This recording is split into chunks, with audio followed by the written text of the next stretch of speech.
فیلم بعد، آخرین قسمت فیلمی که ضبط کردیم خاطراتون خانم نوبری در رابطه با ملاقات با پدر بود و مادر که صحبت کردید و بعد اومدید تو بند. الان در واقع فروردین 1362 میشه، درسته؟ آخر اسفند نزدیک به فروردین 63 میشه. چقدر در زندان قزل حصار چند سال دیگه، چه مدت دیگه باقی موندید؟ من دیگه بعد از برگشتم دیگه 1 ماه بودم، همون اسفند، و بعد دیگه منو فرستادن به اوی، زندان اوی. و توی این مدتی هم که 1 ماهی بودید در زندان قزل حصار. در این چه بندی بود و چه کسانی بودن؟ ترکیبش بند 3 بودم، بند 3 توابین و بیشتر کسایی بودن که برگشته بودن و ما که افرادی که به هر حال شاید افرادی هم بودن که خب تواب نبودن، ولی خب دیگه اونا آدمای معمولی بودن دیگه که به هر حال مخالف نبودن، اونایی نبودن که دیگه سر موضوع اینها باشن. درست. بعد من توی این مدتی که توی به چیز بودم، توی بند 3 بودم، به آخرین ملاقات من در واقع با حاج داوود بود و آخرین روابط که داشتم در رابطه، آخرین فعالیت هایی هم که داشتم تحت حمایت حاج داوود بود. یعنی حاج داوود به من این اجازه رو میداد که من مثلا اونجا هر کاری که به هر حال کارهایی که از نظر اعتقادی خودم دارم و ایدئولوژیکی اینو دارم انجام بدم. خیلی احساس قدرت میکردم، خیلی احساس شادی میکردم، خیلی به خصوص با حمایتی که حاج داوود از من میکرد و من واقعا خیلی نشاط خاصی داشتم. اما برنامه‌های اعتقادی خودم هم داشتم و فعالیت‌هامو و دوست داشتم همینطور وسعت بدم کارامو، یعنی کارهای ارشادی و فرهنگی و نمیدونم خودم تو فعالیت‌های خودم رو تو اونجا بیشتر بکنم. وقتی ارشاد مخواستید بکنید و تو زندان بندایی که بودن، چه کسانی بودن با اینا کارهای ارشادی انجام میدادید؟ من مثلا فرض کنید یه بار گفتم میخوام توی جلسات صحبت کنم. یه جلساتی بود، یه بحثای همینطوری که بچه‌ها نشسته بودن که کتاب میخوندیم، همه با هم دیگه بودیم، بچه‌های تواب. بعد گفتم من امروز میخوام درباره جبر و اختیار برای شما صحبت بکنم و شروع کردم گفتم که من میخوام این بحث جبر و اختیار رو مثلا درباره این بحث اعتقادات خودم رو در مورد جبر و اختیار بگم، که حتی بحثایی که تو این رابطه کردم اون خانم از یه خانمی اسم برده بودم، آسیه که سهندی بود یه زمانی که توی کمیته مشترک بودم، اونم جزو برگشته ها و توابا بود که توی بند 3 بود. اسمش چی بود آسیه؟ آسیه یادم نمیاد، فقط میدونم شمالی بود. بعد این وقتی که من این بحث رو اونجا مطرح کردم، حرف زدم، یه دفعه برگشت گفتش که این که اعتقاداتش هنوز کمونیستیه، چون من یه بحثای خیلی زنده در رابطه با اینکه ضرورت تاریخی چیه، ضرورت عینی چیه و اینها رو مطرح کردم و ارتباط میدادم به بحث جبر و اختیاری که از مسائل اسلامی گرفته بودم. بعد این مباحث رو داشتم، یا در مورد چیزای قرآن. یک بار گفتم من میخوام قرآن بخونم، دعای کمیل هم میرفتیم؟ دعای کمیل اینا که میرفتم خیلی دیگه دوست داشتم. تعریف کن دعای کمیل چجوری بود الان قبل از بعد. حالا ادامه بده بحث اختیار جبر. بعد یه بار یه کاری که دوباره تقاضا کردم انجام بدم این بود که یه مفاتیح جنان من میخوندم، بعد اونجا یه دعای نور بود، بعد توی مفاتیح الجنان گفتم من رفتم جلو، گفتم من اجازه میخوام که من امروز نماز که میخونیم بعد از نماز پشت بلندگو من این دعای نور رو بخونم. من شروع کردم دعای نور رو خوندن با یه صوت خاص خوندن، النور و النور رو نمیدونم، باید با یه حالت اینو خوندم. بعد از این که من اینا رو اصلا تمام بند یه حالت گرفته بود اصلا از این حالت، یه سکوتی شده بود با این حالتی که من خوندم. بعد از این که خوندم اومد یه سری توابا برگشتن گفتن که این قناست، تو اینجوری داری میخونی، تو چرا با این حالت خوندی؟ اینجا بود که یواش یواش رادیوهای مخالفت با من ایجاد میشد. میدونیم مثل همون که مثلا اون آسیه برگشت گفت این مبحثی که مطرح کرد یه بحثای دیالکتیکی و نمیدونم ماتریالیستی و کمونیست، چون کمونیست بود که اونم سهن بود دیگه. من بحثی که در رابطه با ضرورت عینی و تاریخی اون تو اون جلسه کردم، یا این دعای نور رو خوندم با اون حالت خاص صوت احساسی خودم، اینو برگشتن گفتن که این حالت قناس شما دیگه نباید بخونید. چی گفت اینا؟ بچهای توابی که اونجا بودن، مسئولای بند، مثلا این گزارش‌ها رو مثلا میدادم به حاج آقا. بعد یواش یواش و یا کارهایی که من میکردم احساس میکردن یه کارای نرم، اینا یه نرم‌های مخصوص توابین خاص خودشون میخواستم، مثلا همه به طوری قالبی باشن و من تو اون قالب‌ها نبودم. حاج آقا یه مدت خودش تحت تاثیر اون حالت‌های روحی من قرار گرفته بود، ولی میدونست که اینها نمیتونه قابل پذیرش باشه از نظر، چون من یه تواب مشخص چیز خاص اونا که نبودم که من تو روند خاص اونا اون بود که مثلا من بیام برگردم بگم که خب بله من ابراز انزجار میکنم، هرچی شما میگید درسته، نمازمو بخونم، توی نمیدونم روزمو بگیرم، بعد مثلا حجاب خودمو اینو داشته باشم، قوانین زمختی که توی چیز هست. و من اینطوری نبودم. اونایی که بودن مثلا توابینی که هم در چارچوب دستورگیری بودن کسانی که مثلا دوستانشون یا افراد دیگه رو مثلا حتی شکنجه بکنن، همچی تو دیدی؟ من ندیدم ولی بودم.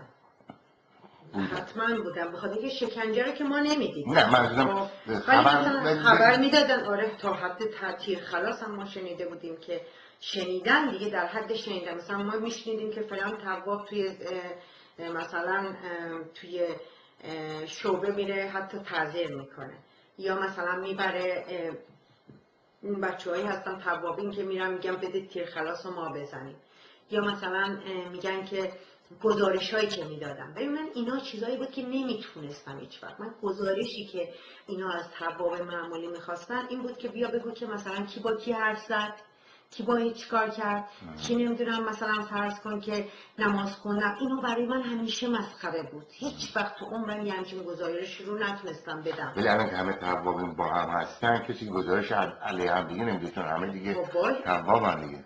ببینید ولی تو بین همه اونها هم اولا که همه یک دست تواب نبودن.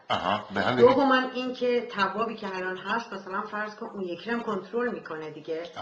خب این یکی که کنترل کنه چقدر توابی داره مثلا. آره چقدر. یا مثلا شما این کاری که کردی مثلا میرفت حاج آقا میدونید که این یکی مثلا همین دیگه، چرا دعا من خوندم برگشت گفتش که این قناست، شما که قنا خوندی، یا این بحثی که تو کردی که درست بود. خب این نه نمونه هایی است. یا این که فرض کنین که یه دفعه خب افماهای این آدما هم از آدما یه جوری می ساختن که میگفتن برو بیا مثلا فرض کن گزارش این فرد رو اینجوری بده، و من این سیستم رو قبول ندارم. و من با بازجوام و اینا که صحبت میکردم میگفتم اینها روش های شما نمیتونید اینجوری انسان ها رو تغییر بدید. و من روش اینو میگفتم شما باید با فکر و اندیشه و روشی رو انجام بدید که اون فرد دقیقاً بیاد دلش به سمت شما باشه. مثل حالتی که من الان اگر دارم نماز میخونم دلم میخواد برای شما نماز بخونم، با دل این کارو میکنم، نه برای شما میخونم بلکه نماز رو برای دلم میخونم. و اینا نمیتونستن. و از آدما وقتی میگفتن خب حالا بیا یه گزارش اینجوری بده، گزارشی بود که مثلا میگفت گزارش این فرد رو بده، و من هیچ وقت نمیتونستم این کارو بکنم. گزارش من 2 تا گزارش دادم. گزارش مثلا این گفتم آره گزارش میدم از این فرد که شما یه شناخت داشته باشید از این آدم که بدونید چجوری با این آدم برخورد بکنید. نه اینکه من بیام بگم این آدم رفت مثلا فرض کنید که با اون یکی حرف زد، که حرف زد، خب من نمیخوام، یا مثلا سنجاق قفلیشو داد به اون یکی، یا نمیدونم پیاز اینجوری خرید، یا نمیدونم توی یه پولشو با اون اشتراکی کرد، یا اینکه نمیدونم یک سری چیزای چیپ، یه سری چیزایی که تو زندگیم نتونستم بکنم. حالا توابم که بودم، به قول یک سری از بچه‌ها که بعدها درباره من گزارش داده بودن، گفته بودن که گزارش میگم داده بودن درباره من، کامنت داده بودن توی اینترنت و اینا که من بعد از اینکه به عنوان تواب مطرح شده بودم، به عنوان شکنجهگر، به عنوان نمیدونم جلاد، به عنوان رژیم سردسته، این چیزای رژیم جاسوس جمهوری اسلامی، مسئول نمیدونم چی از این سردمداران چیزای حالا انگایی که میزدن، یک سری کامنت داده بودن که بیایید اونایی که زیبا با زیبا مستقیما برخورد داشتن توی زندان و با زیبا بودن، اونا بیان بگن. کسی، حتی هر کسی که با من برخورد داشت، با من زندگی کرد، همیشه میگفت از خود من، چه در دوران تواب بودم چه در دورانی که کمونیست بودم، نتونسته بودن یک چیزی رو بگن که مثلا بر ضدشون کاری کردم. و الانم که پشت این دوربین قرار گرفتم، حاضرم پشت هر تریبون و دوربین دیگه هم قرار بگیرم و همه کسایی هم که کتابام هم که با اسامی واقعی هستن، خب همه زندگی خودمو تا اونجایی که دیگه یادم بود، حافظم یاری میکرد، دیگه همه رو آوردم که تا دیگران به قضاوت بنشینن و هر کسی هم که هست بیاد جلو، اگر بخشی از این زندگی من بهش انتقادی داره، اعتراضی داره، بیاد مطرح بکنه و من تریبون‌های خودم رو در اختیار همه میذارم که بیان منو به نقد بکشونن، حتی تا حد محاکمه. حالا من بحث من نبود شکستان، این بحث دیگه است. بحث من این است که در همین اتاق نشان میده طیف‌های گوناگونی از نوع عملکرد و نگاه.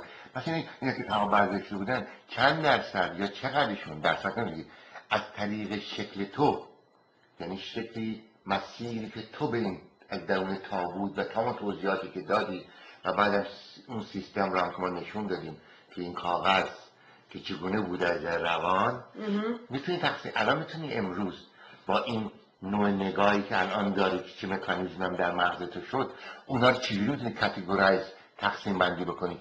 چه تیپایی بودن؟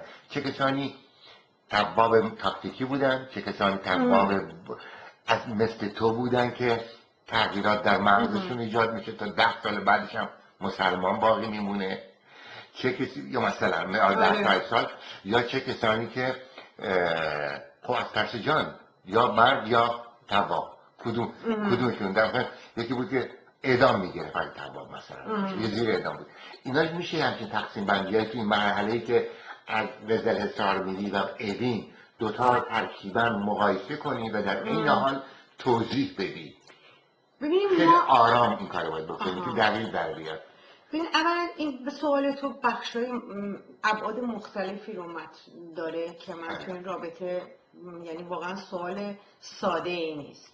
خب من میتونم از یک جنبه اون چیزی که توی زندان، کاتگوری که تو زندان مطرح بود رو بیان کنم، یعنی یه چیزی که تو بین بچه‌ها معمول بود، فرض کنید، و توی زندان حتی تو بین بازجوها و توی شعبه ها و اینها مطرح بود، این بود که توابین جدید، توابین قدیم. توابین جدید و قدیم کسایی بودن که اون زمانی که اون سال 60 و اینا، اون دورانی که مثلا بلافاصله مثلا برگشته بودن، که اینها عموما روی فشارهای شکنجه و به هر حال مسائلی که داشتن خطر اعدام و فلان اینها که داشتن برگشته بودن. توابین جدید کسایی بودن که علیرغم که از دوره شکنجه و فشارها و بازجوها و فلان اینا گذرانده بودن، حکم گرفته بودن و در سیر یک پروسه‌ای اینها برگشته بودن. بنابراین این افراد بیشتر افرادی بودن، این توابین جدیدی که ما تو کاتگوری معمول زندان این میگفتیم توابین جدید، توابین قدیم، اینا افرادی بودن بیشتر ایدئولوژیکی بودن، اینا افراد فکری بودن، اینا ارشادی بودن، اینا حاضر بودن یعنی برخورد ملایمی داشتن، برخوردهای فکری داشتن. مثلا حتی از بین اینها کیانوش اعتمادی که وقتی مسئول بند میشه، این مسئول بند توابی میشه، یا همون کلمور که اینا مسئول میشن، اینا کسایی بودن که مثلا فقط هر کاری که اونا میگفتن نمیکردن، بلکه خودشون ایده میدادن. مثلا یک سری کارهایی رو میکردن در جهت اینکه چجوری مثلا زندان رو بهسازی بکنن.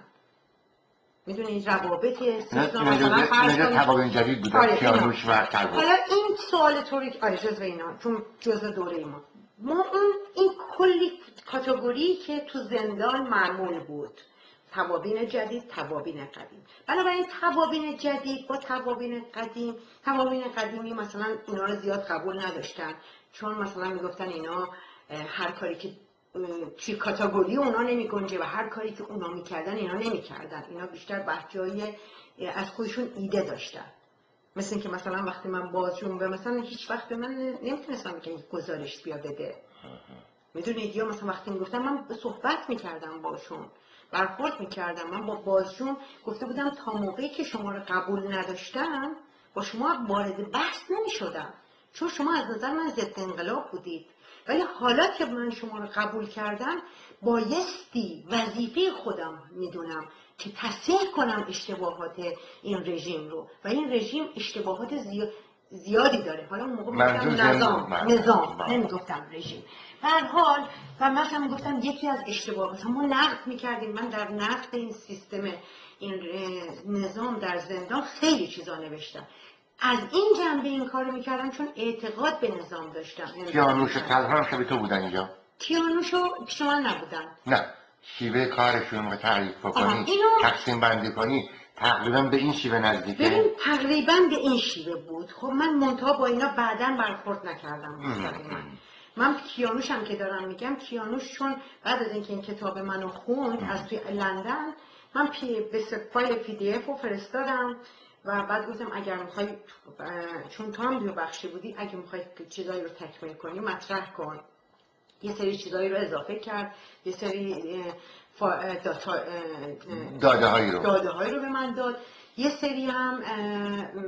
سری هم حرفایی رو زد و یه سری هم تو اون جریانات من ازش میپرسیدم تو موقعی که تواب بودی چه کارایی کردی، مثلا اون یه سری حرفایی زد. ولی حالا این کاتگوری که شما مطرح میکنی توی این معمولی بود که تو اون زندان مطرح میکردن. اما اگر نظر شخصی منو میپرسی که از دیدگاه من این کاتگوری چه تقسیم بندی باید بکنیم، من وهله اول برای این تقسیم بندی رو ازش پرهیز میکنم، به خاطر اینکه اگر از من شخصا بپرسید، به خاطر اینکه چنین کاتگوری خیلی نیازمند یک کاتگوری کدوم؟ قدیم و جدید نیازمنده؟ نه اصلا کاتگوری توابین رو من به کاتگوری های مختلف غیر از قدیم و جدید. قدیم و جدید یه چیزی که تو زندان بود کلی بوده. حالا تو یعنی من اینو ایجاد نکردم. نه تو جدید میتونی کاتگوری بگی حالا؟ یعنی توابین جدید کاتگوری میشه بگی؟ یا اصلا کلا توابین کاتگوری. اول جدید بگیم بعد بریم قدیم. در بین جدیدها بازم میشه کاتگوری تقسیم بندیشون کرد، تفاوت‌های خیلی فاحشی بینشون نشون داد یا نه؟ ببین چون اینا رو از من شخصا میپرسی و من اگر بخوام در این رابطه حرف بزنم مستلزم اینه من خیلی دریافت‌های زیادی رو داشته باشم، یعنی آمار زیادی رو داشته باشم، اطلاعات زیادی رو داشته باشم تا بتونم این مسائل رو مطرح کنم. این چیز ساده ای نیست و من فقط میتونم از زاویه دید خودم مطرح کنم و اون کسایی که باشون شخصا برخورد کردن. ولی وقتی که این رو مطرح میکنی که توابین جدید چه کاتگوری هایی از نظر تو به عنوان زیباناور که زیباناوری داره، من برای این سوال جواب کاملی ندارم. یک این مسئله. اما در رابطه با این کلا اجازه میخوام که یه چیزی رو در رابطه با کاتگوری ها مطرح کنم و اون اینه که اصلا تواب، این پدیده تواب اینقدر که این پدیده عوامل ظریفی در تمام اینها مطرح هست، من معتقدم که اگر تمام آدمایی که دوستانی که و محققینی که میخوام برخورد کنم به این مسئله وهله اول احساسات منفی خودشون رو بردارن و به این مسئله به عنوان اینکه اون چیزی که متاسفانه توی جامعه ما اینقدر کلمه تواب به عنوان اصلا یک فحش، به عنوان یک اهرم سرکوب مطرح شده، این رو بردارم. حتی با منی که به عنوان اولین تواب بودم، که اولین توابی بودم که حرف زدم توی رسانه ها، تواب دیگه ای نبود که حرف بزنم. کتابایی که نوشتید صحبتایی که کردم، آره اولین تواب بودم. بعد از من شاید کسای دیگه، حالا یه خانم نمیدونم، تواب دیگه من ندیدم که حرف بزنه تو رسانه ها. من رو از این که استفاده، خیلی ها میتونستن از من استفاده کنن، بیان و از این پدیده اصلا آشنا بشن و خیلی اینفورمیشن بگیرن. اما وهله اول با این ذهنیتی که تواب، شکنجهگر، فلان فلان، سالها من رو سرکوب وحشتناک کردن. حالا من چون واقعا میگم این توانایی رو دارم از نظر این مسئله و اینقدر آسیب ندیدم از نظر روحی و آسیبایی هم که دیدم تونستم بازسازی بکنم خودم رو، ولی این نوع برخورد، این هجوم وحشتناکی که این جامعه روشنفکر و این جامعه، این قشرهای به خصوص کلی همه دارین سوالی و این تمام روشنفکرات این تو برخورد میکنن. جامعه روشنفکر همه، یعنی جامعه روشنفکر نه این جامعه روشنفکر نبودن کسایی که اینجوری برخورد نکردن، ولی از این جامعه روشنفکر و این جامعه اپوزیسیون در این چیز غالب بود که واقعا این حمایت رو از این که اصلا بذارن این فرد حرف بزنه، این پدیده بررسی بشه. این مسئله خیلی کم رنگ بود. من کلی نمیگم همه اینجوری بودن، ولی اون بود اونقدر بچه سنگین اینطور جمله رو درست به کار بودیم. بچه سنگین این شکلی بود. تجربه شما این نشون میده در برخورد با خودت. اصلا در برخورد به من عمومی نشون میده، نه شخصی به خود من. یعنی همه کسایی که به من برخورد کردن اینقدر که وجه سرکوب و برخورد اهرم سرکوب به عنوان تواب یه اهرم سرکوب شد، اونقدر نبود که این پدیده رو بیاد بشناسیم. خب من میخوام با این صحبتم، با این ویدیو، با این فیلم وهله اول بگم که اصلا ارزش گذاری نکنیم که یک تواب بد هست یا خوب هست. بگیم این از کجا آمده. حتی منی که حالا من نوعی که حتی یک کسی از من شخصا هیچ کسی نمیتونه بگه که آزاری رو دیده، چون من از خودم که مطمئنم. هیچ کسی نمیتونه بگه که بازجویی من ازش کردم، زدمش، تنبیهش کردم، گزارش بد دادم، ضربه. من آماده‌ام با تمام وجود. به من که حالا اینجوری برخورد کردن، دیگه شما فکر کنید اون کسی که اگر گزارش داده، اگر خیانت کرده، اگر لو داده، اگر تیر خلاص زده، اگر گزارش های مثلا امثال مثلا فرض کنید ظهر شاه حسینی ها، دیگه در مقابل من دیگه اصلا نمیتونن خودشون رو میپوشونن. پس ما این قشر از جامعه رو محروم میکنیم از اینکه بیان جلو، اینا رو بیشتر در خفا میکشونیمشون. متوجه این؟ از این نظر میگم که پس بنابراین نمیذاریم که این افراد هم بیان بگن آقا من این کار کردم، من اینجوری کردم. خب حالا به هر دلیلی ما بگیم که خب اصلا یک فاشیست بوده، یک جلاد بوده، یک فلان بوده، یک هر چی بوده، بذارید خودش رو پرزنت کنه تا ما بتونیم با این پدیده بهتر برخورد کنیم. اگر اینها ایجاد بشه شما میتونید به این کاتگوری ها بهتر برسید، به این که این چه عاملی باعث شده که یک فرد برگرده، چه عاملی باعث شده که یک آدم حتی بره خلاص بزنه، چه عاملی باعث شده یک آدمی بره. همه ما شاید من که الان دارم میگم نمیخوام خودم رو، من میخوام که شاید من بدتر از اون میشدم اگر در اون جایگاه اون آدم بودم. من که نبودم. من الان میتونم بگم ولی شما الان کتاب منو میخونید میبینید که چون علی لو داده من ابراز میکنم من لو ندادم. چون من مثلا شاید منم اگر اون مجاهد بودم و مثلا دینامیت دستم بود از من گرفته بودن، شاید من چون دست نویسه مثلا فرض کنید چپی دستم بود این کاری کردم. شاید اگر از من اسلحه میگرفتن شاید بدتر از اون میشدم. پس کاتگوری انسان ها رو میخوام این رو بگم ما ارزش گذاری نکنیم و اینکه چرا اینجوری شدن خیلی به شرایط مشخص، تحلیل مشخص از شرایط مشخص اونا برمیگرده و ما تو این رابطه بی نهایت داتای کم داریم. یعنی داده ها نمیذاریم اصلا بیان بدن تا بتونیم اصلا این بررسی بشه تا به مرحله کاتگوری هم برسیم. خب حالا بفرمایید که شما وقتی که حالا بین زندان قزلحصار شما تجربه خودتون رو بگید.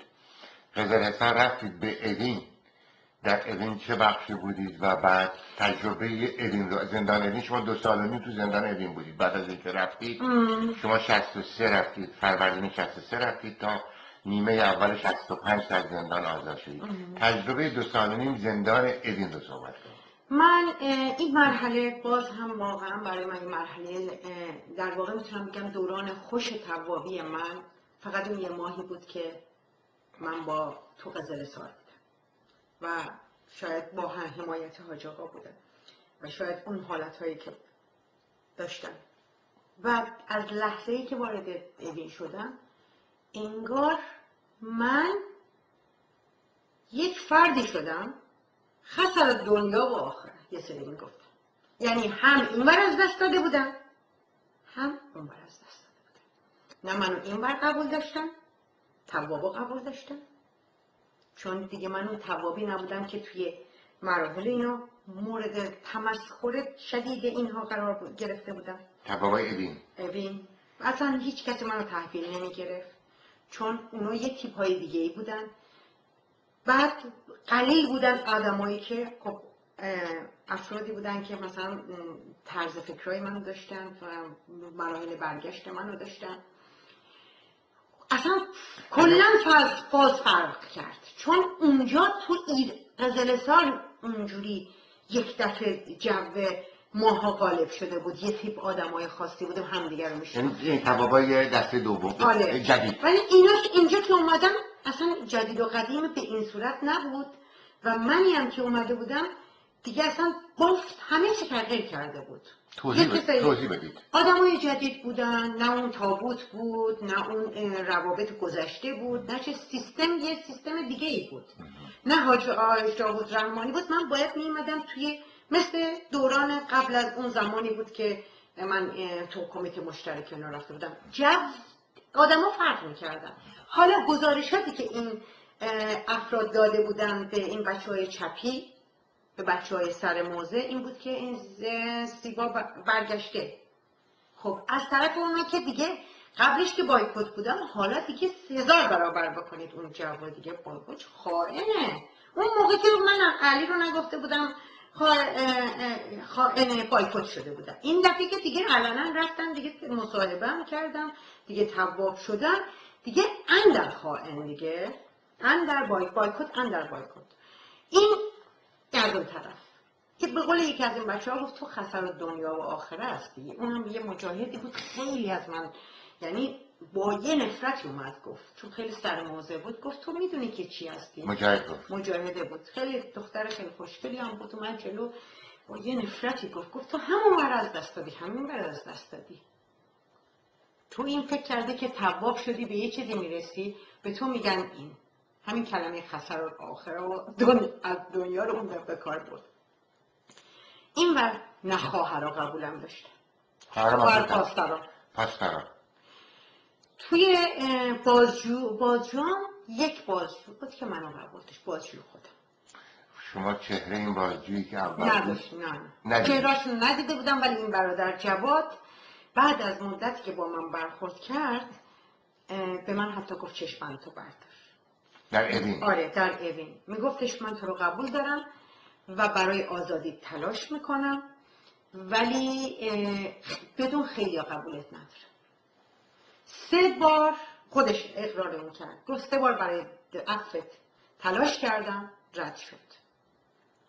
و چون اینا با این حالت این بازجو اولت بود؟ نه این بازجو اولم که اصلا نمیدونم کیا بود. این کدوم بازجو جدیده این؟ بازجو جدید برادر جواد. حالا شما که بخش برگشتم این الان دیگه یه سیستم دیگه شده، سالها گذشته، 2 سال و نیم 3 سال گذشته کاملا تغییر کرده دیگه. آره دیگه من اصلا دیگه اون شعبه و اینا نمیدونم، اصلا ذهنیت اون ما اصلا نمیشناختم، اسمشون یادم نیست اصلا. تو کتابم حتی اسمشون چه اسمشون معرفی نمی‌کردم اون موقع که تو شعبه اینا بودم. بعدم که تو اوین که من گفتم که نبود 4 ماه هیچ وقت بازجویی اینا دعوت صدا نکردن. یه دفعه صدا کردن که کمیته مشترک، اونجا اسمشون نمیدونستم، کمیته مشترک هم که در واقع اینجا که اومدن یه بازجوی در من فقط همین برادر جواد بازجوی اصلی من شد. تا لحظه‌ای که آره چشم‌بندشو باز کردم. باز من باز کردم، چشم‌بند نداشتم. نه اینجا دیگه باز بودی اصلا؟ نه تو شعبه که میرفتیم همیشه باید چشم‌بند می‌زدیم. باید جزء گروه توابین حساب می‌شدی؟ آره چشم‌بند می‌زدیم میرفتیم، ولی من که تواب بودم خودش بنا به اعتمادی که به من داشت گفت پیش من تو میتونی چشم‌بند نزنی، ولی من تو شعبه نمیرفتم، من تو شعبه رو نمیدیدم، چون تو شعبه قبول نکرد که من تو شعبه کار کنم. من بهش گفتم میخوام با شما تو شعبه کار کنم اگه میشه، میگفت نه حالت روحی تو طوریه که برو توی بیشتر به خودت مرس، مطالعه کن. این در اوین تو گفته بود؟ اوین. یعنی از بین بازجوام تنها بازجوهای مختلفی داشتم دیگه، فقط برادر جواد بود که بازجوی اصلی من شد و رفتار خیلی خوبی داشت، تقریبا خیلی خوب نگم ولی خوب داشت، رفتار خوب، و برای آزادی من تلاش میکرد و پیش به منم میگفتش که چشم‌بندتو باز کن. و هر از چندگاهی فقط صدا میکرد، هیچ وقت نگفت گزارش به من بده، هیچ وقت. گفت چی کار میکنی؟ چه چیزایی با کیا دوستات چه جوری هن؟ چه کارایی؟ از خودم میپرسید حالت چه جوریه، مطالعات چه جوریه، برنامه ها چه جوریه. همش دلش میخواست که من مثلا وضعیت منو ببینه که آیا چقدر خودم رو بهتر کردم، چون حالتهای روحیم رو میدید دیگه که من تو چه فاز مثلا رفتم تو فازای مثلا میگفتن حضرت فاطمه.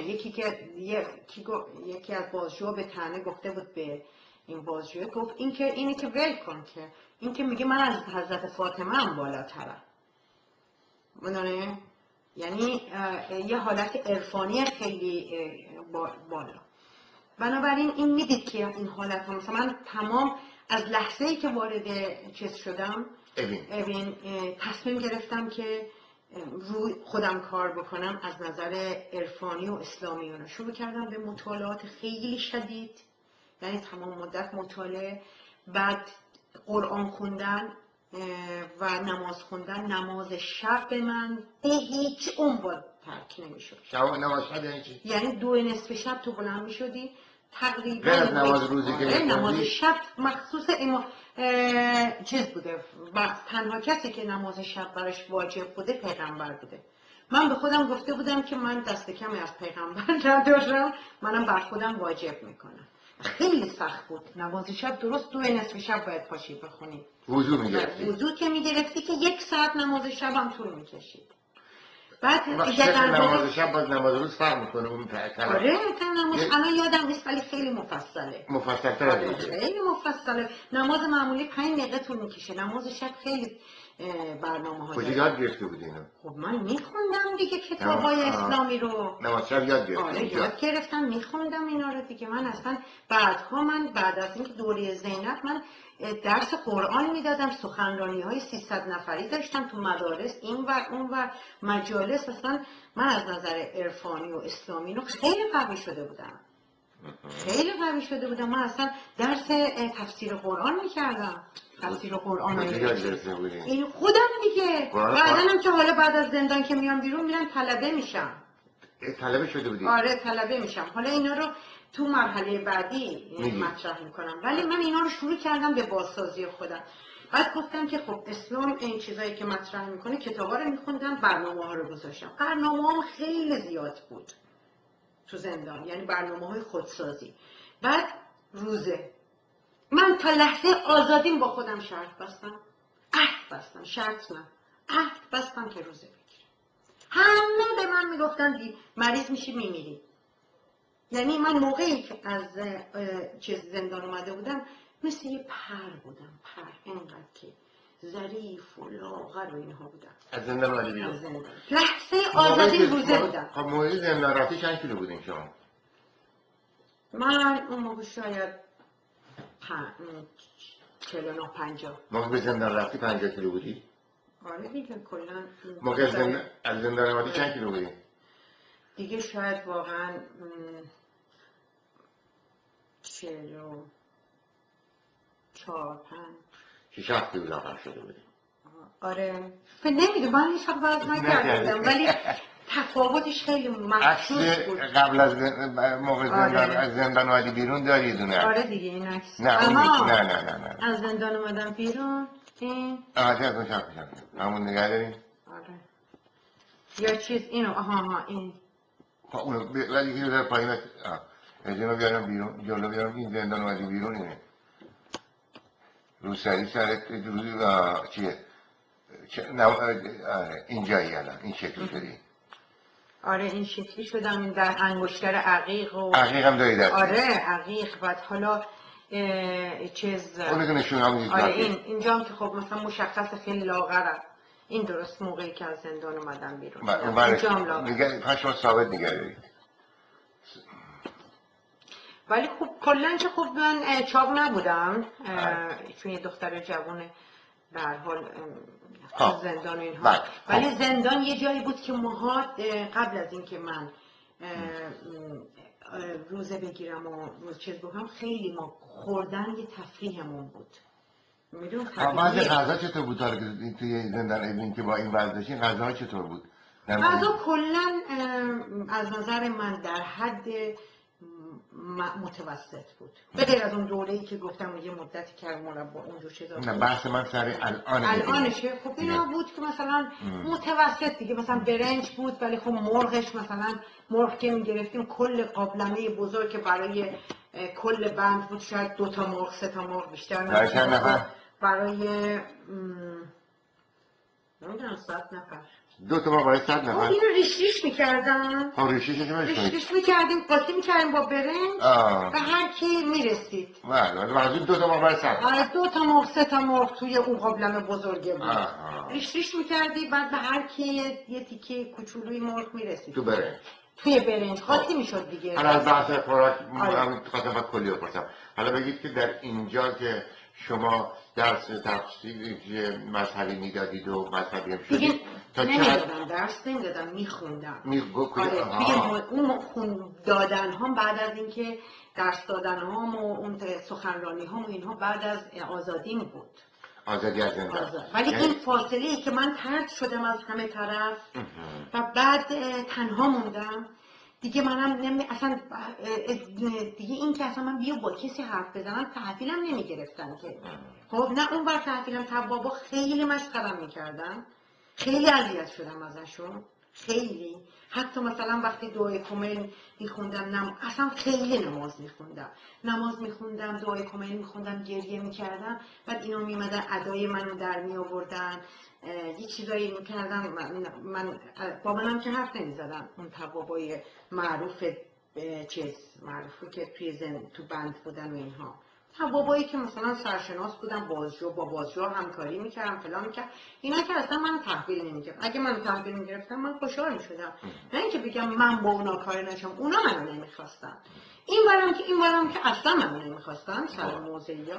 بنابراین از اون برم از نظر روحی اینا و خواهرای پاسدارم که منو قبول نداشتن، اونا میگفتن که اصلا یه خواهری بود خیلی من ازش خوشم میومد، خیلی دوست داشتم که با من حرف بزنه. آره به خوشگلم بود، خواهر فاطمه، این خیلی دوست داشتم، مثلا با توابای دیگه خیلی دوست بود، دوست داشت اونا رو، مثلا دلم می‌خواست با منم دوست باشه، ولی این تحویلم نمیگرفت، مسخرم میکرد، یا مثلا میومد میگفتش که من نماز میخوندم، یه چیزایی میگفتش ببین امام زمان رو دیده.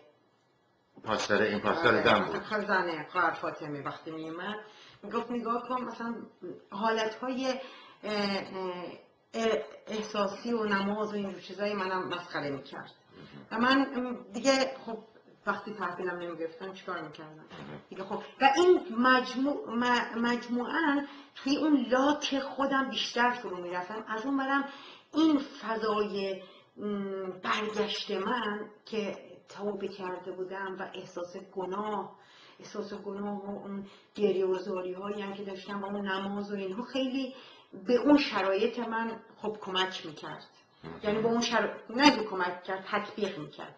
و اصلا دوست داشتم وقتی منی که قرچی لباس میپوشیدم، زمانی که قبلا میگفتم این سیبایی که مثلا فرض کن لباساشم تو زندان طوری لباس میپوشید که نمیدونم شلوار چیز محال بود من مانتو بپوشم. همیشه به بچه‌ها میگفتم لباسامون هم باید کمونیستی باشه، مثلا فلان لباسای شلواره که مثلا تنگ میپوشیدم، بریزه رو فلان میکردم، یه جوری میکردم که مثلا اون دوره اول. حالا این دفعه این برشترین شدی، این طرف مثلا تو اتاق، تو خونه، توی همه جا مانتو، بعد سعی میکردم پوشیده باشم، بعد و میرفتم همش این نماز رو، چادر رو مینداختم، انگار این چادر به من یه امنیتی میداد توی خودم باشم.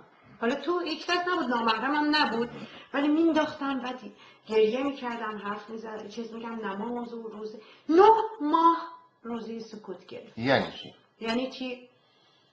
یعنی حرف انقدر، مگر وادار میشدم، مگر یک چیزی میپرس، داوطلبانه با کسی حرف نمیزدم. روزه سکوت. روزه سکوت گفتی. آره. 9 ماه روزه سکوت یعنی اصلا رفتم توی حالتی که با کسی حرف، یعنی اگه مثلا یه چیزی رو میخواستم، سفره‌های درازی بود خب برای غذا، مثلا نمکدونم میخواستم، میتونست یه نفر از اون طرف به من بده، من از این ور بلند میشدم میرفتم اون ور، اون چرخ رو میزدم، اون نمکدون از اونجا برمیداشتم که زبان باز نکنم که بگم اون نمکدون بده، چون باید صحبت میکردم. 9 ماه روزه سکوت گرفتم، 9 ماه نون خشک خوردم فقط. غذا نمیخوردی؟ نون تازه که اینقدر نون تازه اونجا که برامون میمد یکی از تفریح‌های ما بود و من به خودم ریاضت دادم نون تافتونایی که میمدن اونجا همه دوست داشتیم دیگه، تازه که اومد همونو بخوریم. من نونای کهنه که میومد، نونای خشک، اینا رو میدادیم به بند ببرم مثلا برای نون خشکی، وقتی که میخوام ببرم بندازن بیرون دیگه، یا بدم به بیرون، من اونا رو میخوردم. ببین به خودم یعنی یه ریاضت اینجوری داده بودم. بعد میگفتم نه من میخوام، بعد غذام رو از روزم که بوده، روزه سحری چی میخوردی؟ سحری مثلا فرض کن همون چیزی که از غذا مثلا میخواست بمونه، یا مثلا یک ورده، اکثرا هم این غذا رو که میذاشتم یا مثلا میذاشتم رو شوفاژ یا روی یه چیزی، دفعه من رفتم دیدم خراب شده رو شوفاژ، فعلا باز همون یه تیکه غذای ساده خوب. واسه این بچه بعد فروشگاه شرکت نمی‌کردم. فروشگاه یه فروشگاهی که میومدن لیست میگرفتن چی میخوای، همه نوبت میگرفتن، مثلا دعوا میکردم مثلا اینکه سر اینکه رقابت، اینکه برم من انجیر میخوام یا که مقدار محدود بود دیگه، من همینا رو میبخشیدم، گفتم نمیخوام، به خاطر اینکه انگار احساس میکردم که اینا یه سری به ریاضت من، به اون این ریاضت ها به اون پاکسازی درونی من کمک میکنه. بعد خب خوابم بی نهایت کم شده بود، یعنی واقعا مثلا شبا 1 ساعت 2 ساعت بیشتر نمیخوابیدم، 2 ساعت، بعضی وقتا 3 ساعت تو طول روز. اینا مثلا بعد قدم میزدم توی حیات چیز که بود این پشت این چیز. الان چه بند اوین هستیم؟ بند 3 ندود، اینا اوین 3-4 اینا نبود، 209 250 ولی این بندی که بودید هواخوری داشت. ولی همه اینا طیف‌های مختلف بودن، هم توابی بودن غیر توابی و هم مخلوط بودن. آره. بعد یه بندی بود که کارگاه بود، توابین اونجا بودن که کار میکردن. من از بازجوم خیلی دلم خواست که برم اونجا. کارهای دستی اونی که گفتن برای جبهه کار میکردن فلان اینا. گفتم اونا توابن، منو بفرستید اونجا، هم برم کار بکنم هم با توابی همین بخشی باشم که فقط توابین هستن. بعد بازجوم قبول نکرد، گفت تو نمیخواد کار کنی، تو برو مطالعه کن و به خودت برس. یه سری این کار. پس من الان خلاصش بکنم. بله. توی این مرحله‌ای که بود، مرحله خودسازی من بود، مرحله مطالعه من بود، مرحله ریاضت‌های درونی من بود، نماز خوندن‌های من بود و تو این نماز خوندن‌ها بود که یک دفتر بعد از این نماز من یه دفعه احساس می‌کردم که یه چیزی اومد تو ذهن من از نظر نوشتاری و بعد دیگه عادت کرده بودم یه دونه کاغذ و قلم دفتر رو اینو می‌ذاشتم. کاغذ داشتین، همیشه داشتین اینجا.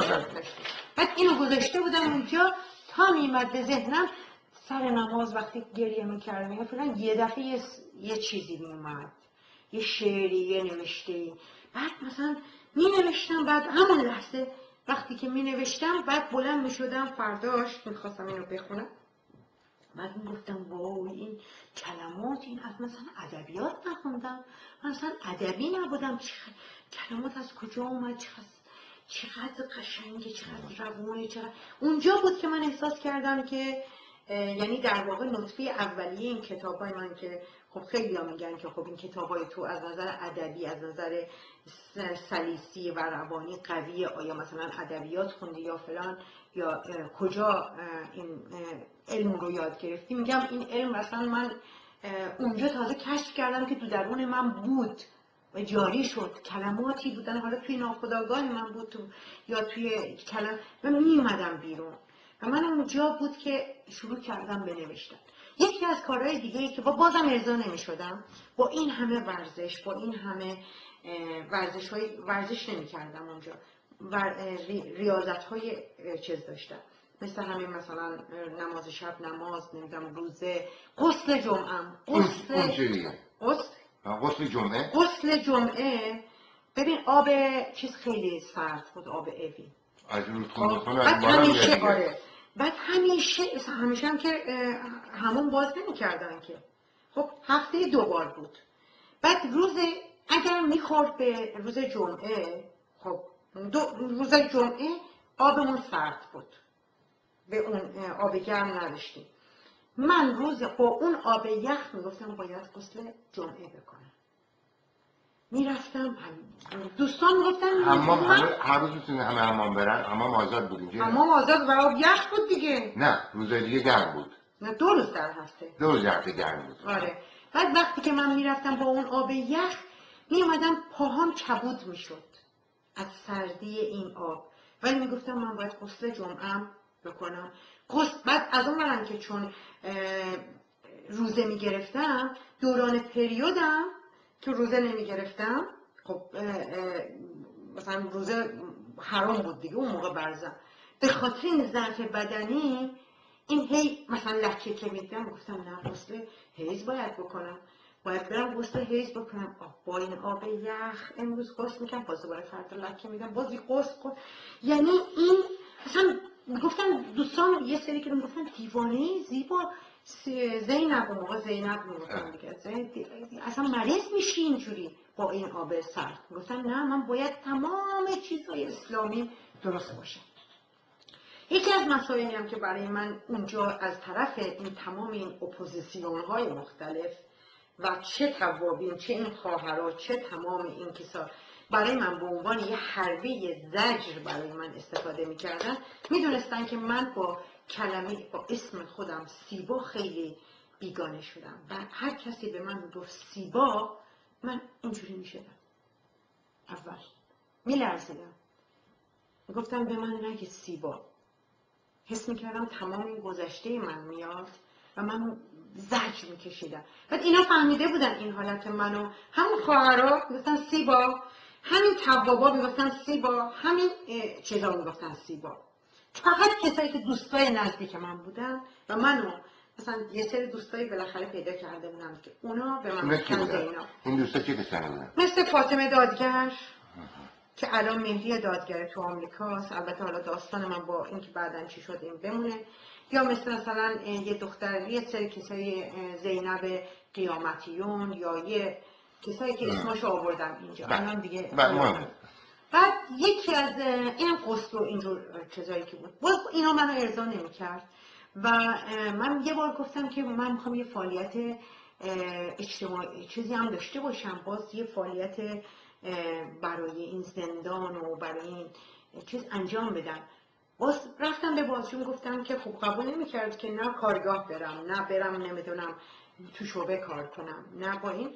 بعد یه روز گفتم که میشه من بیام، خودم به فکرم رسید، گفتم که خب من هر چی که دارم بذار بنویسم بذارم توی زندان، بنویسم هر چی که تجربه دارم، حالا که مثلا چیزی از دست نمیدم که. رفتم به این برادر جواد گفتم برادر جواد من یه ایده دارم، اگه شما قبول میکنید هیچ چیزی از دست نمیدید شما جز این که یه سری ورق کاغذه و خودکار، یه خودکار. من اینو میخوام شما اگه حرفای این چیزو خوشتون نیامد بندازید توی گوشه این قفسه زندانتون بمونه. گفتم من میخوام هر چی که تجربه از زندان در رابطه با شما دارم بنویسم اینجا، اجازه میدید؟ گفت یه ذره فکر کرد، گفت خب باش. گفتم شما من از فردا صدا کنید من بیام اینجا. منو صدا میکردن،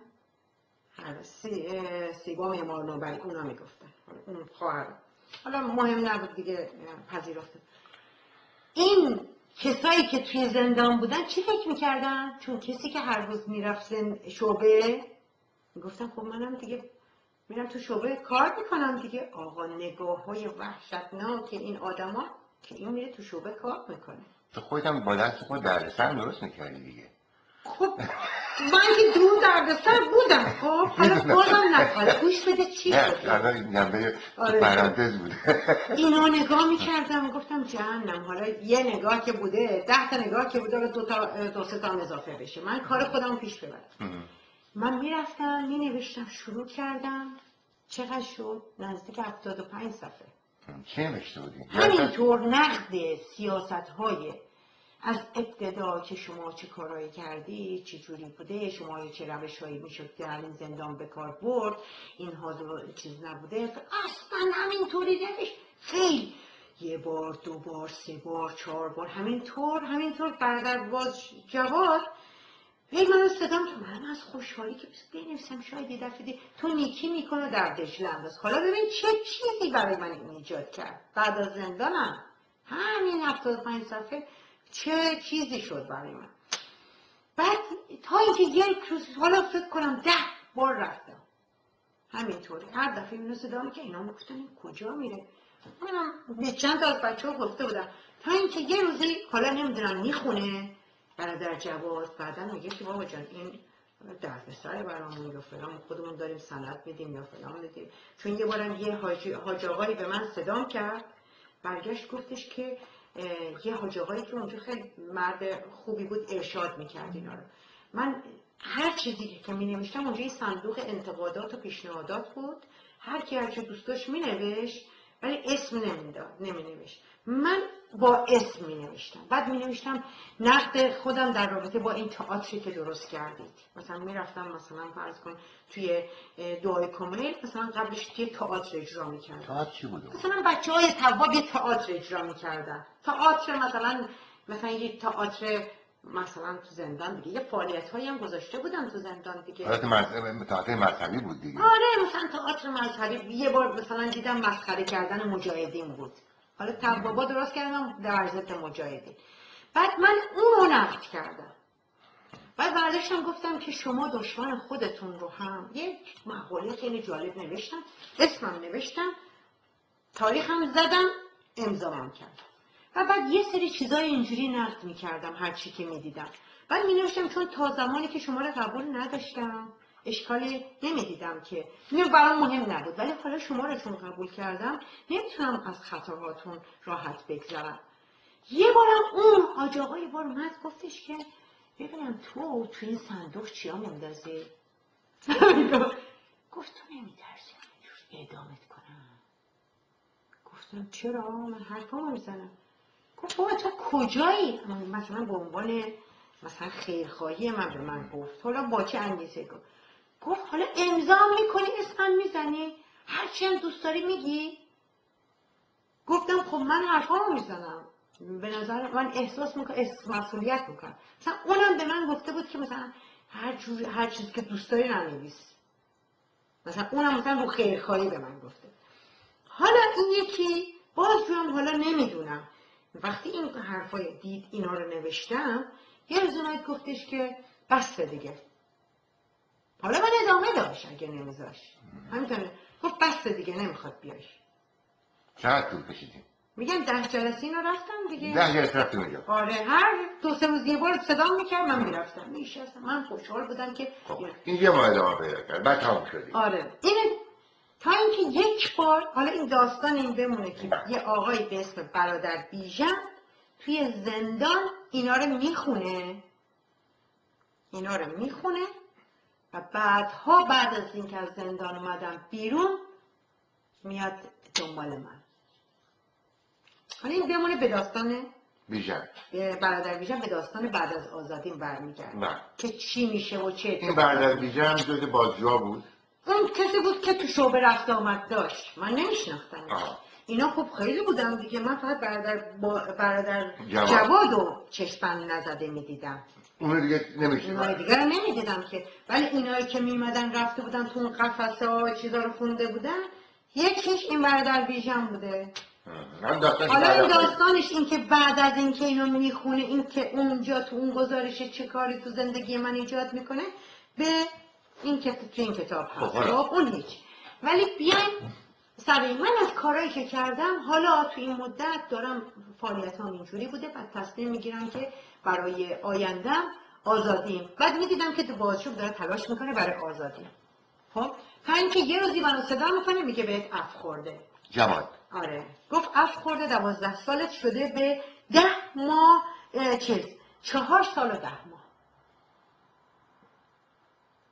یعنی در واقع من از 5 سال 2 ماه کمتر. بعد حساب کردم دیدم میفته به شهریور 65. شهریور رو آره 27 شهریور 65 میفته. حالا دیگه خودم آماده میکردم برای عفو که خوردم. البته عفوم گفتم دیگه 3 بار رد شد، ولی با این حال خب خودم آماده میکردم برای آزادی. بعد میگفتم خب من آزادی های کارهایی که میخوام بکنم چیه؟ اینجا برای بیرون اومدنم من برنامه ریخته بودم. یک، ازدواج با جانباز. با کی؟ جانباز. حالا توی زندان دارین فکر می‌کنی؟ آره گفتم من دیگه بایستی بیام بیرون، اگر خواستم دیگه خودم رو میخوام فدایی انسانهایی بکنم که راهشون در راه اسلام گذاشته، جونشون، وجود و بدنش خودشون از دار. یکی از تصمیمایی که اونجا میگیرم. 2، تصمیم میگیرم حوزه علمیه برم، طلبه بشم. مگه طلبه زنم داشتیم؟ آره داشتیم. آره ولی عمامه اسمشون نمیذاشتن. من گذاشتم. نه عمامه نمیذاشتن. نه دیگه شوخی میکنم. ولی میرفتن زنها میرفتن تو حوزه علمیه. رفتم دیگه. من داستانش میاد بذار بعد از این رفتم دیگه. بله خب بگید. بعد اینا تصمیمایی که دارم میگیرم. اینا بعد از اون میگم چیکارا ادامه زمینه رو چجوری آماده کنم تو ملاقاتام با پدر مادرم. من نامه هایی که می نوشتم به پدرم مادرم، اینا نامه هام، حتی سر همین نامه اجازه داشتیم یه نامه بنویسیم یه صفحه. این یه صفحه رو، یه صفحه انقدری بود، A5 بود. این یه سفر رو من از این بالاش تا این بغلاش تا این پاییناش برمی‌داشتم چیزایی در مورد پدرم فلان، هر روز با یک نامی شروع میکنم، با یک نام خدا، به نام خداوندی که نمیدونم مثلا جبار است، به نام خداوندی که در رابطه، آره، در رابطه با یک دفعه قهر خدا حرف میزدم، قهر و جباری و بسم الله الرحمن الرحیم. تو جبار نبود که؟ آره 1000 تا نام داره دیگه. حالا اگه میخوای درس اسلام بگیری بیا پیش من. حالا بگید. بعد از یک چیزی در رابطه با خداوند قهار حرف میزدن، یک دفعه با اون شروع میکردن، موضوعات رو حرف میزدن و در رابطه با اون موضوعات مقدمه چینی میکردن. حالا نام می‌داشتی. چی می‌خواستی از این نامه‌ها چی می‌خواستی؟ از این پدر، بعد به پدرم میخواستم که با کسایی مثلا فرض کن این نامه‌های منو بده بدون افرادی که توی فامیلمون بودن مذهبی بودن با اونها. یکیش مثلا پدر من همین نامه‌های منو داده بود به یکی از دوستاش، بعد اون مثلا خیلی با شیفته اون مذهبی بود، از اون بچه حزب الله نه، یه مرد 60 خورد همسن بابام بود ولی حزب اللهی خیلی بود. بعد گفت من دیگه حتی ضامن من میشه، میگه من اصلا عاشق این زینب شدم. و حتی بعدا اومد که به پدرم هم گفتش که 3 تا دخترم مال تو، این دختر تو بده به من. یعنی که ازدواج کنه با تو؟ گفت دختر من میشه، ولی اینقدر که همچنین پدرم بود، ولی خب شاید حالت عاشقانه و عاطفی. فکر نکنم ما تو فکر شیرینیقه بودیم موقع. نه اینجوری نبود. هرچند که من بعدها احساس کردم که رابطه عشقی هم عمیق داشت میشد، ولی هیچ وقت عنوان نکرد، چون رابطه‌مون واقعا یه رابطه الان فوت کرد مثلا، ولی رابطهش اون بعدم یه بخش یکی از پایه‌های روابط من شد، یعنی دوستان شد. ولی منظورم اینه که از طریق نامه‌ها من یه سری زمینه و ارتباطات و چیزی رو ایجاد میکردم که اینم ضامن من شد و توسط این نامه‌ها و فعالیت‌های دیگه که انجام میدادم که خودم رو، تصمیمی که گرفتم من تا اون موقع همونطور که توی نوارهای قبلی گفتم من هیچ وقت پزشکی رو نمیخواستم ادامه بدم، چون پزشکیم و وارد شدم به دانشگاه برای من فقط از جنبه این بود که برم سیاسی بشم. اینجا دیگه فعالیت سیاسی، زندان و این دوره‌ای که گذشت برام، تو دوره توابی خودم به این نتیجه رسیدم که من فعالیت سیاسی دیگه ازش داشتم سیاسی، یعنی اعتقاد سیاسی داشتم، طرفدار شدید جمهوری اسلامی و اینکه برم حتی مثلا جبهه‌ها شهید بشم و اینا رو داشتم، خیلی تلاش کردم که ببینم حتی برم توی جبهه‌ها. اما تمایل من به مسائل اجتماعی و فرهنگی و انسانشناسی و فعالیت‌های روانشناسی و اینها نطفه‌اش توی زندان ریخته شد. چرا؟ چون تو اون فاصله، به خصوص تو اون 2 سالی که تنها بودم، من شروع کردم به اینکه همه آدمایی که اونجا هستن، به خصوص دخترایی که مریضی روانی گرفته بودن، یه دختری بود میبستن به شوفاژ، یه دختری بود حرفای عجیب غریبی می‌زد. از بین توابی؟ نه، از بین زندانیا. زندانی که تواب شده بودن؟ نه تواب شده بودن. مگه نگفتم که اینجا زندانی بود که میکس بود همه بودن؟ خب اینجا زندانی بود، همه جور آدما بودن. یه سری بودن که روانی شده بودن. من با خیلی کسا با اینا حرف نمیزدم. من اینا رو میرفتم باشون صحبت میکردم، مثلا دوست شده بودم و میگفتم این یه فرصتیه، این زندان، که من یک دوره انسانشناسی ببینم. و این کارهایی که بعدها من انجام دادم، بعد از اینکه از زندان اومدم بیرون، رفتم پزشکیمو ادامه دادم و کار انسانشناسی و روانشناسی و رواندرمانی رفتم، نطفه‌اش در واقع تو همون 2 سال تواب بودنم بسته شد. چرا؟ تو اوین. چون من شروع کردم تو همون فاصله، ضمن مطالعه، ضمن ارتباط، اون آدمایی رو که آدما رو بررسی کنم، با آدما ارتباط نزدیک برقرار کنم، آدمایی که به خصوص کسایی که مثلا مثل من طرد شده بودن. حالا هر کسی به این نوع طرد شده بود، من گفتم این یه فرصتیه که من اینا رو بشناسم، هر کدومشون مثل یه کتابه، بخونمشون دیگه.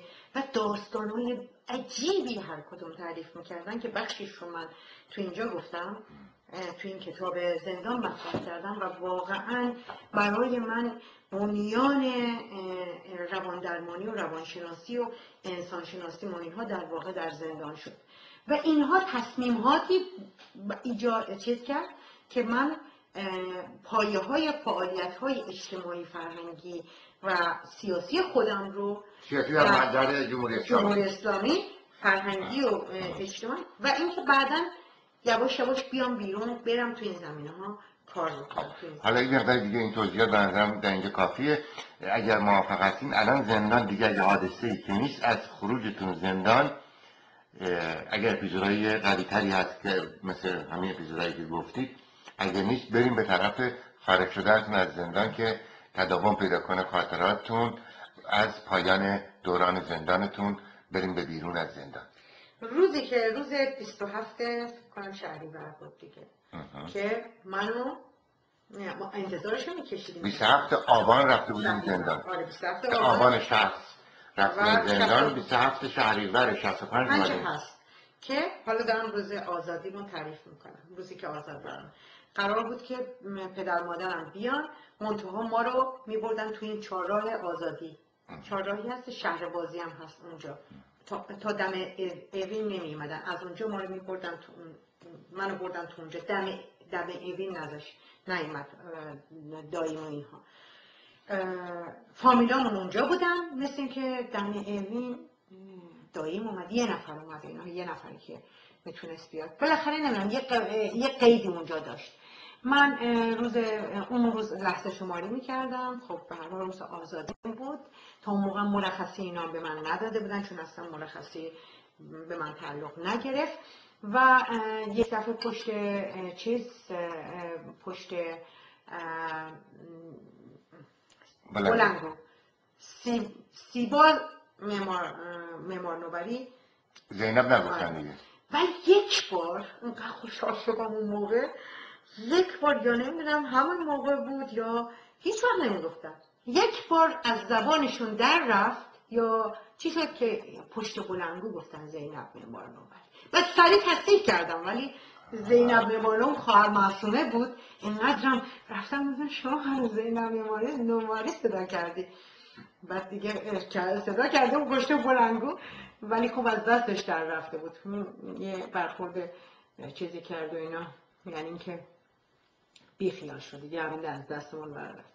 ولی به هر حال من اون موقع سیباز معمار نوبری صدام کردم. تا میگم هیچ وقت تا لحظه آخر نخواستن که من اون دفتری که داشتم، دفتری که گفتم 75 صفحه گزارشی بود که مال شعبه بود که به من که ندادن، که هیچ فیلمم ندادن، هیچی. اینا همش دکومنت هایی هستش که مال تو زندان هست.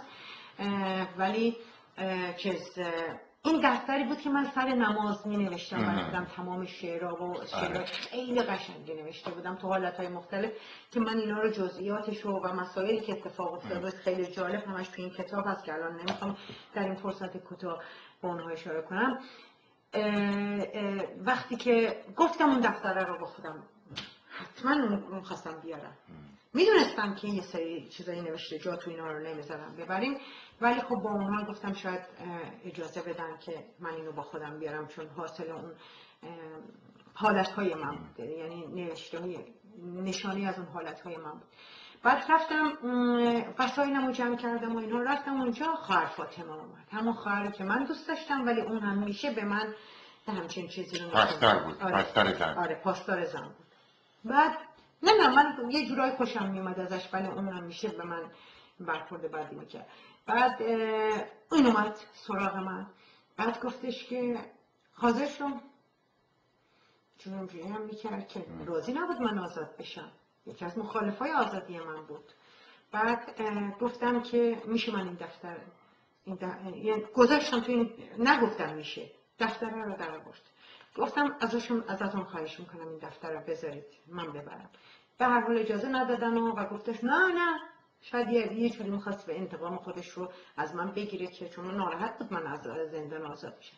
بالاخره منو با چشمند بستن تا گذروندن تا دم این تمام دل خود من تپ تاپ میزد دیگه، برای اینکه آزاد دارم میشم. یک جمله رو گفت که با این جمله این کتاب رو تمام کردم. لحظه که این جمله رو گفت؟ خواهر فاطمه. ببینید من این جمله رو میخوام با اجازه بخونم برای که بعد از تشریفات اداری و بوروکراسی معمول بالاخره من و خواهر فاطمه به دهلیز خروجی اوین نزدیک شدیم. از آنجا به بعد اجازه داشتم چشم بندم رو بردارم. تا آن لحظه آخر خواهر فاطمه با من بود.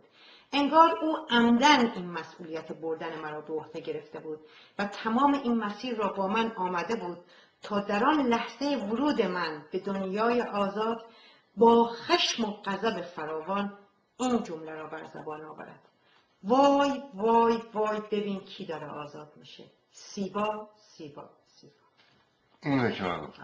لحظه آزاد گفت وای وای وای ببین کی داره آزاد میشه. چون همیشه احساس میکرد که آزادی من، یعنی واقعا شاید دلش میخواست من اعدام بشم، چون توی من حالا چه چیزایی دیده بود و میگفتش که به هر حال مخالفت خودش و این که حس میکرد که من برم بیرونم اینطور آدم ها اینو پاسدارای زن آدم های بی سواد و کم سوادی باید بوده باشن. این زیاد هم بی سواد نبود اتفاقا. در بچه قالب اینطور نبودن؟ بچه پایین این مسئولیت های زیادی داشت. باش میومدن همه جا مشاوره میکردن. مسئولیت یعنی سرپاسدار اونا بود. همین خواهرای معمولی که اونا بودن زیر دست این بودن. این مسئوله. این خیلی مسئولیت های مختلفی داشت. ولی میگم یعنی این عمدن انگار اینو گرفته بود اون لحظه آخری نرفت به من. خب بعد آمدیم بیرون سوار ماشین سوار یکی دیگه بعد داییم اومد و منو برد و بعد خواهرام و همه اینها رو فامیلامون یه چند نفری که توی اون چهار راه منتظر بودن دنبال ماشین داییمون اینا اومدن و بعد من رسیدم به خونه. بعد نمیدونستم که این خونمون انقدر عوض شده و اینا کجاست و اینا. خونه ما دیگه اون خیابون فاطمی یا آریامهر سابق نبود. بلکه اومده بود جردن توی بولوار ناهید غربی روبروی پارک ملت. من وارد این خونه این خیابون که شدم خیابونی بود که اون زمانها مثلا ما میگفتیم اینجا خیلی ثروتمندا میشینن. توی این فاز توی این مرحله 5 ساله که من تو زندان بودم بابام خیلی از نظر اقتصادی بالا رفته بود و اینها. وارد خونه که شدم حالا من با اون چادر با اون حالت مذهبی با اون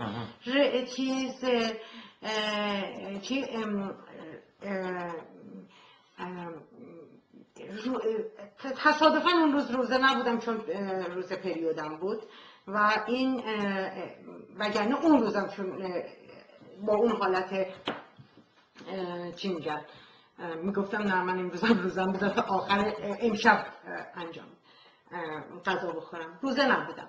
بعد وقتی که رفتم یه دونه گوسفند قربانی کردم. بعد خواهرام اومدن جلوم. خواهر کوچیکم حالا بزرگ شده بود. چه قرتی چه تیپی چه دختر خالم اومد. همینا رو نگاه میکردم. حالا من مذهبی شدم. من نشون بده اون توته نه اون که نشون دادی. کدوم؟ اما اون جل کتاب اون نیستی هنوز. نه؟ این نیستش مگه؟ نه اون اینو نشون بده همین. اینو نشون بدم؟ همین نشون دادی یه مرتبه دوباره. اینجا همون موقع هست دیگه. آره همون موقع. ورود همون موقع این هستی. آره بعد دختر خاله‌هامو دیدم اینا چقدر آرایش کرده قرتی پرتی چه لباسایی پوشیدن. خواهر کوچیکمو دیدم اون یکی خواهرمو دید. خونمون وارد شدم دیدم خدمتکار راننده و استخر نمیدونم اتاقای آنجران بزرگ فرشای نفیس. حالا ما ثروتمند بودیم متوسط مرفه به این 5 سال بابا ولی اینجا یه دفعه فرشای ابریش. حالا من اینا رو تابوتی میدونم. اینا رو من خدایا اومدم توی خونه تابوتی خدایا از این گیج شدم. بعد غذای آنچنانی آوردن من حالا اینقدر غذا خوردم. بعدش رفتم با یه حالتی اینجا خیلی خنده‌دار بود این صحنه همه. بعد به این یه دختر خدمتکاری بود اونجا گفتم ببخشید اینقدر غذای منو بذارید برای بعد از ظهر شب. اینجوری نگاه که حالا که اسراف نشه. همونجا مادرم به اون خدمتکار گفت هر چی که میگه انجام بده اشکال نداره. مادر مثلا شد وضعیت غیر عادیه. آره دیگه فهمید. گفت شستشوی مغزیه. دوم سومین روز اصلا حالا مادرم که چی شد دیگه گفت کمیته دیگه اصلا حالا میگم حالا چه چیزایی این روز اول هنوز داره چیز میشه. بعد یه دفعه دیدم که آره گفت از اون بر من دارم میگم اینو نگه دارید برای بعد از ظهر شبم. یه دفعه دیس غذا اینقدر ترین ریخت تو سطلاش. وای خوش اصرافه. من دارم وحشت میکنم این صحنه ها رو دارم خدایا اینجوری دارم اصلا حالا سیستم خونه فلان همه اینا نمیتونم که گیج شدم اصلا. بعد مادر من برگشت گفتش که یه ذره ملاحظه میکرد و اینا. بعد خالم اونجا عمم اومده بود منو ببینه یه سری اومدم منو. بعد من برگشتم گفتم که همه من رو زینب صدا میکنید هیچ کسی پدرم هم گفته بود هیچ کسی منو دیگه سیبا صدا نکنه و این براش خیلی خیلی مهمه. همونجا یه دفعه عمم برگشت گفتش که ای وای تو زینب اسم تو زینب گذاشتی. وای میدونی یه خاطره میخوام برات بگم. میدونی بابا بزرگ تو یعنی بابای خودش میشد دیگه یعنی پدر بزرگ من معمار نوبری محمد علی معمار نوبری موقعی که تو به دنیا آمده بودی میدونی پشت قرآن چون اون موقع میخواستن که اسم بنویسن بابای من چون سیبا رو بی نهایت دوست داشت از قبل انتخاب کرده بود شناسنامه هم سیبا گذاشت ولی اونو گفت پشت قرآن نوشته بود زینب. گفتم چی؟ گفتم یعنی واقعا دیدم چه جالب. گفتش میدونی که اصلا تو زینب انتخاب که اون موقع پدر بزرگ خیلی برای من جالب بود.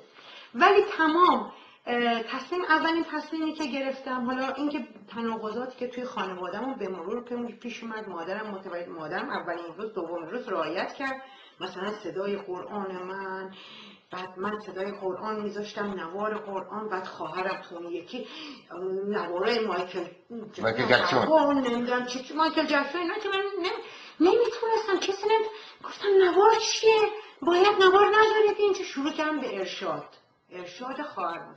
مادرم گفت این بساطا رو جمع کن ببینن چی ارشاد کمیته یا آوردیم تو خونه